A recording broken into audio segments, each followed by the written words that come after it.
Herb. Herb is a plant. I mean, herbs are good for everything.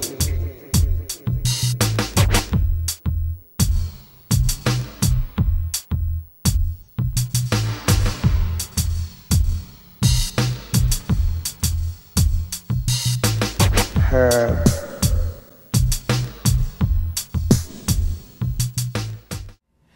Welcome to Eugene Cannabis TV. You made the trip. Got Reverend Will here and DanK here on this side, and we're talking about Oregon cannabis issues, I guess, especially PTSD. We're trying to get PTSD added to the Oregon medical marijuana program. Will and I and our friend Mike all went up to the hearing up in Salem, and it was a pretty good turnout, and we've got two articles here to cover and talk about it. There were some great things said, some great points brought up. And overall, what did you think? Oh, it actually gave me hope. I mean, seeing the one Senator Shields, Chip Shields, huh? Who said straight up he's going to be, I believe in what you're saying. You put forth great testimony today, and that if we were going forward, it would be going forward with my approval at this time. But when it does come up to be passed into Congress, he said, I will support it. That was huge for me to hear, and the fact that the testimony that we had was so excellent, starting out with Dr. Lester Greenspoon and you know, ending up with veterans and mothers and others who were testifying about family members and those in their life, especially Mr. Garza, you know, 31-year-old military veteran from Bend.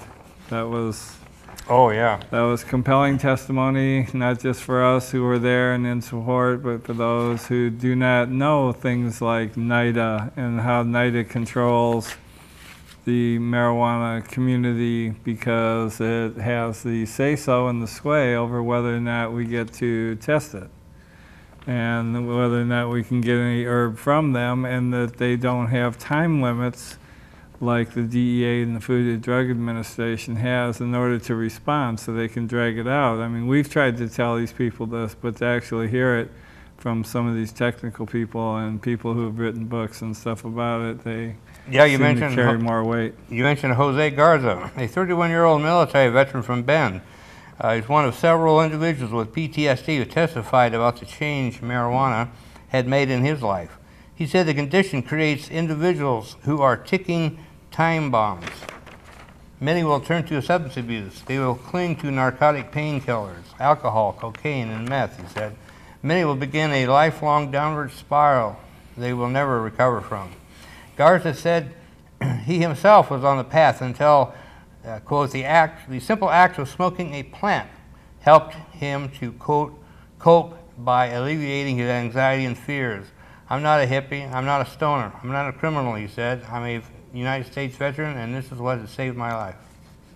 And to tie that in, and we talked, Brian Michaels was up and testified, and this was in the Registered Guard, and I thought this was an excellent quote. He said, Brian Michaels, the Eugene attorney, said that everyone, Republican, Democrat, pro-war, anti-war, claims to support America's troops. If we support our troops, that's what we do. We say to them, we support you, and this is how we're going to do it, he said.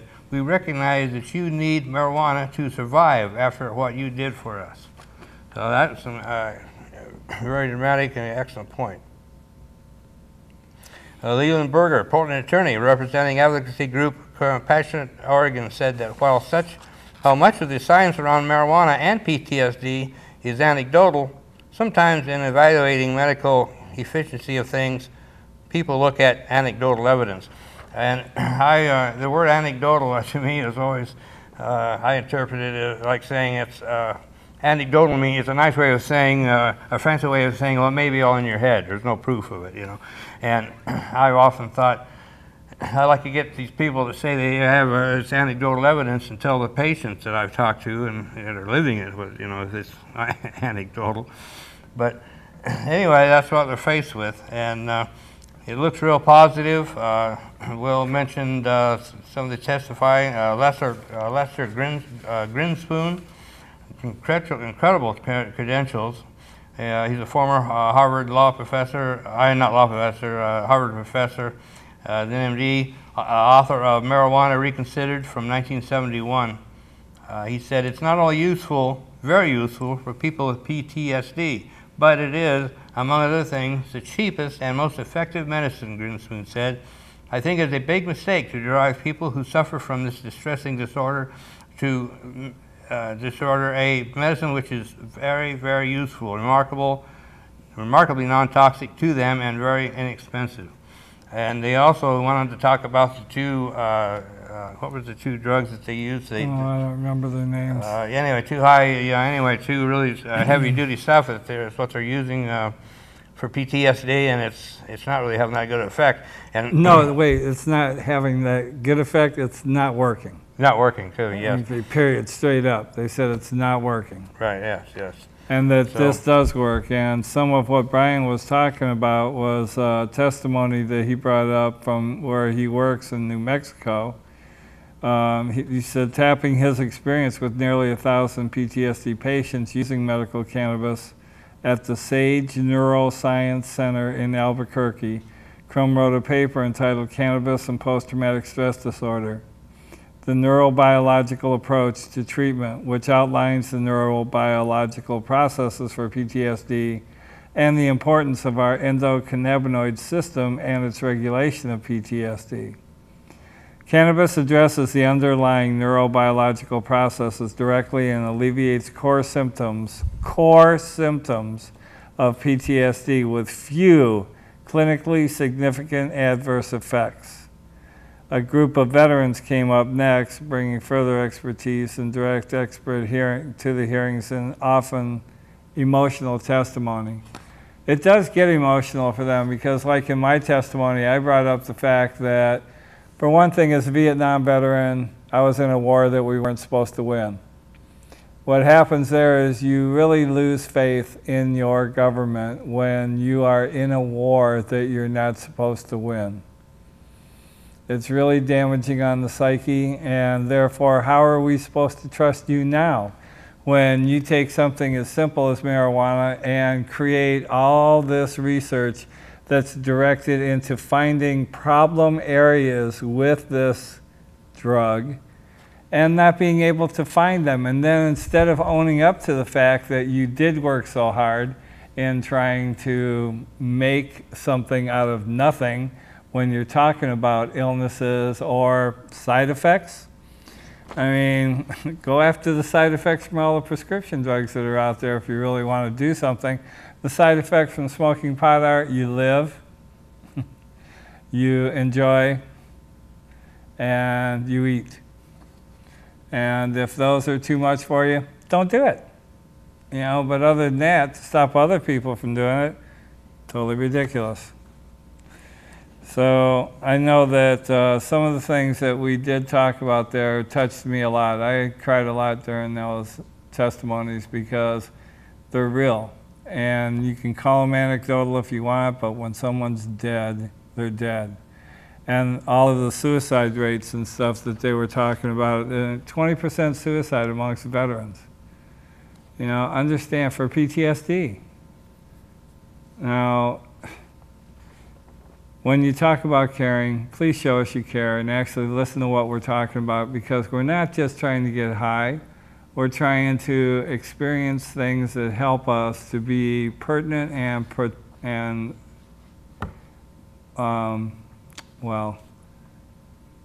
purposeful. We don't have a purpose if the things that we're going to tell you, you're not going to believe. I mean, when we go into the VA and we're talking in a VA hospital and we're talking to a doctor about something that helps us, and he tells us, well, I can't really hear that, you know, because the federal government says so. And then they back off that and say, well, I can listen to you, but I can't do anything to give you a prescription. Well, then what good are you? I mean, understand, I'm telling you this helps me. Like my friend Philip, I keep bringing him up. This man has been on dialysis now for 26 years. 26 years, folks, this man has been on dialysis. You know anybody out there who's been on dialysis that long? Please call us and let me know, because as far as I know, Philip is a rare bird. He's one of a kind.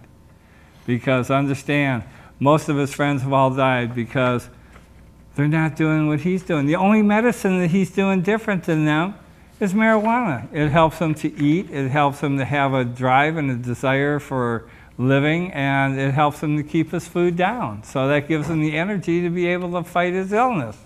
Same thing we're trying to tell you about cancer.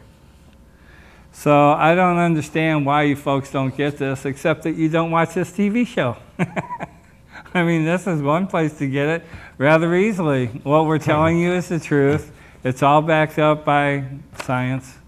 So please pay attention, because all of the money that you're raising goes into research that's not being done in a field where it would be most effective.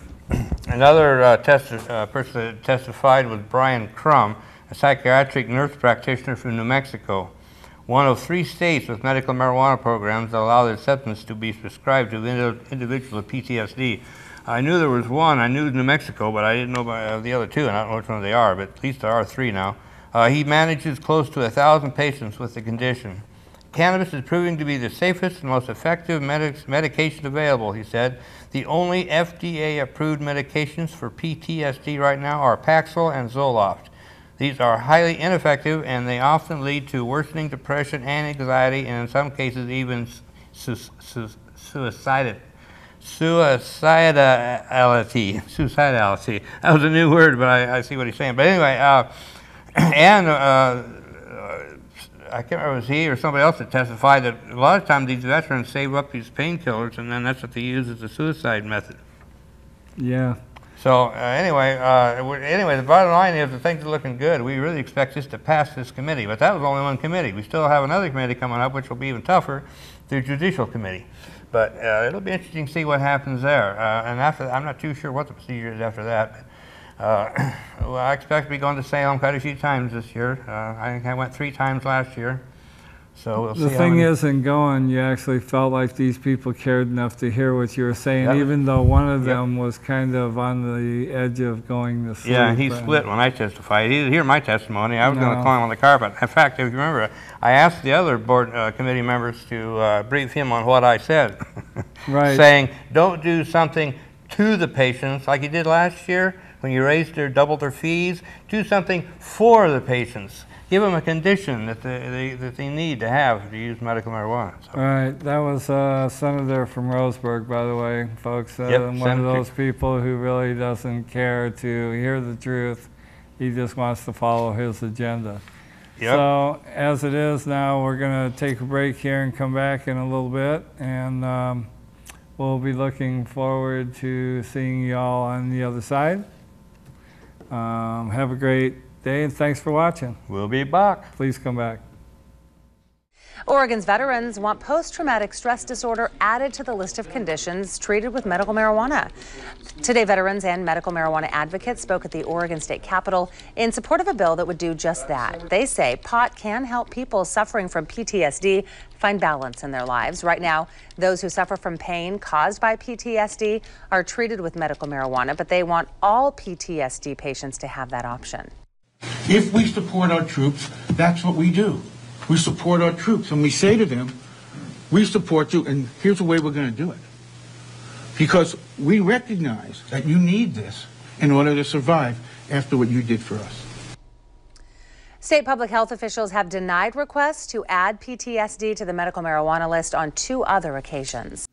You don't know or understand, or even understand why, or even know how they can react so strongly when, say, a car backfires, or why they can't go into places with a lot of people, like a grocery store or a manufacturing plant. It's because those things make us anxious, edgy, and hypervigilant. It affects our ability to hold down a job and function in society.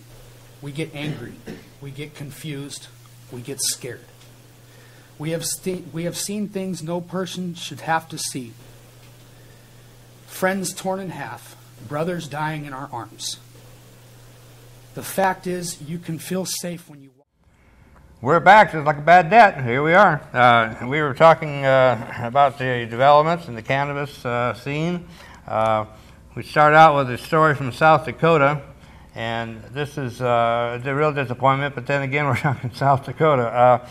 A bill that would have allowed South Dakotans charged with misdemeanor marijuana possession to mount a medical necessity defense was defeated Tuesday in the state legislature. The bill died on a 7-6 vote in the Health and Human Services Committee. And what that means is that if you get caught with cannabis and you have a medical condition, you can prove that you have a medical condition that would allow you to use it for certain medical conditions, then you won't be prosecuted. And Oregon had that defense in place. Part of it was traded off through another legislature session, but anyway, Oregon with the support of the patients, let me tell you. No, but there still remains, and I've forgotten the details, but there still remains a necessity defense in Oregon, but it's been altered. But anyway, that was defeated in South Dakota, which is unfortunate. But it was close 7-6, and of course that was even in a subcommittee. So the walls are coming down. So these are some of the resistance that we come across, you know. But then we have victories too. Virginia. In Virginia, we have a bill backed by Republicans that would have required drug screening and testing of welfare recipients, but the bill died Monday in the Virginia Senate. The measure failed by 1 vote in the evenly divided Senate when 1 Republican didn't vote. Last year, a similar measure ended up with a tied vote in the Senate, allowing Republican Lieutenant Governor Bill Bolling to cast a tie-breaking vote and advance the bill to the House. It was then killed in the House. The measure, Senate Bill 271, introduced by Senator Charles Carrico, would have required the state's Welfare to Work program to screen participants to determine if probable cause exists to believe the participant is using illegal substances. Just in case you didn't get that, folks, let me read that again, okay? Because it's pretty trippy. To determine if probable cause exists to believe the participant is using illegal substances. Now, people, they have the audacity to accuse us of being anecdotal when they're sitting here trying to pass a bill that will give them the right to determine if there's probable cause to exist, to believe that we're using illegal substances. This is kind of heading down the road to the dreamscape, man, where they're going to start, you know, monitoring our dreams and punishing us for that. Because, you know, it says, if such a determination is made, a formal substance abuse assessment of the participant, which may include drug testing, comes into play. Those who tested positive would have to enter a drug treatment program or lose benefits for a year. Those who refuse to be tested would also lose their benefits for a year.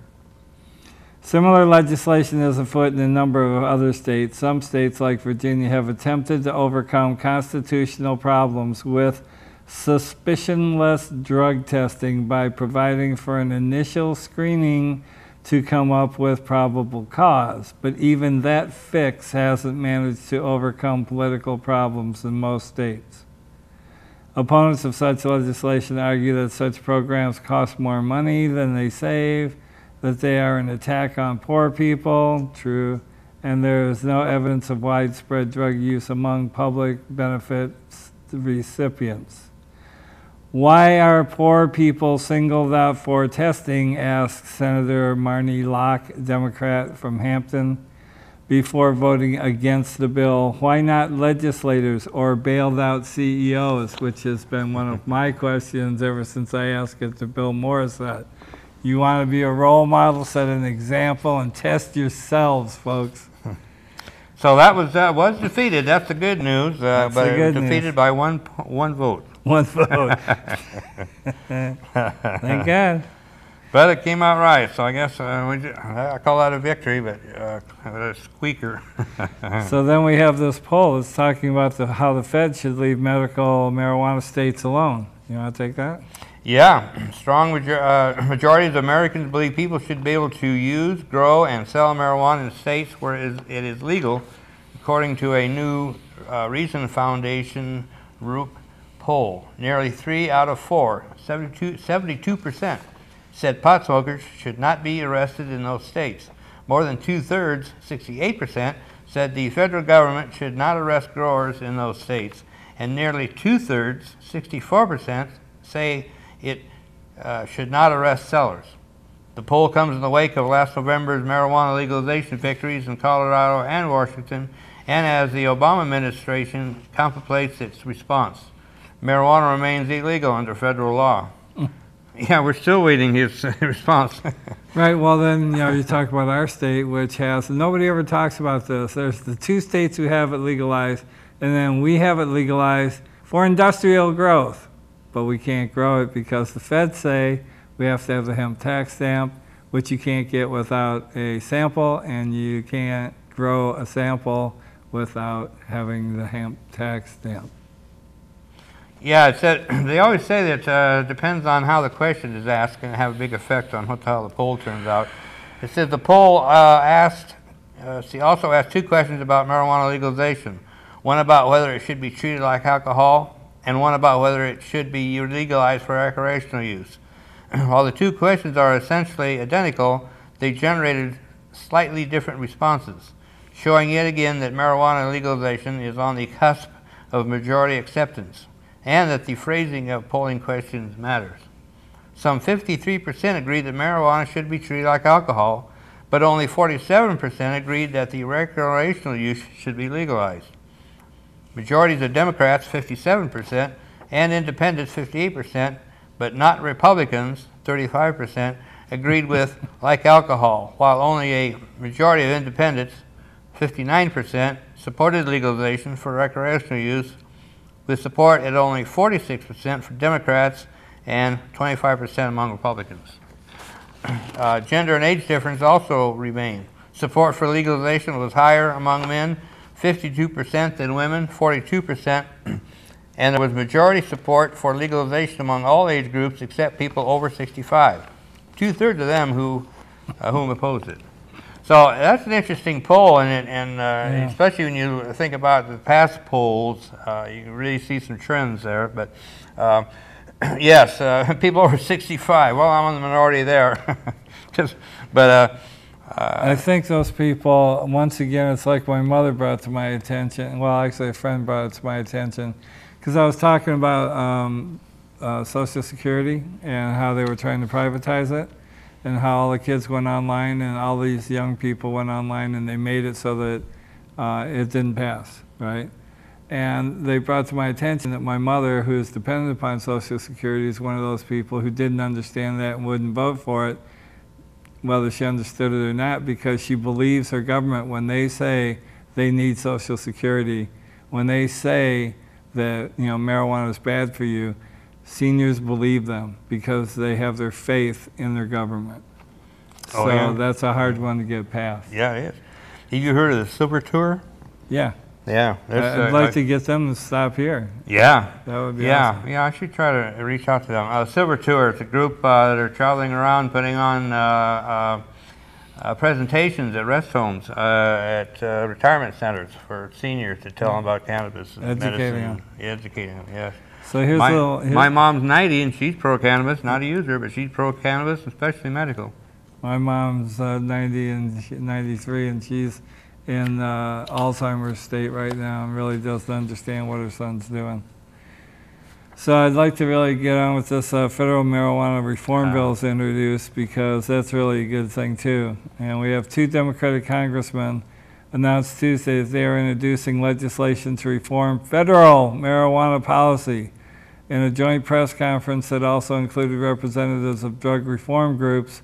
Representatives Earl Blumenauer, Democrat Oregon, and Jared Paulus, Democrat Colorado, announced 2 separate bills aimed at addressing the looming clash between interests in transient federal marijuana policies and states that have or likely will legalize marijuana, and more bills are pending.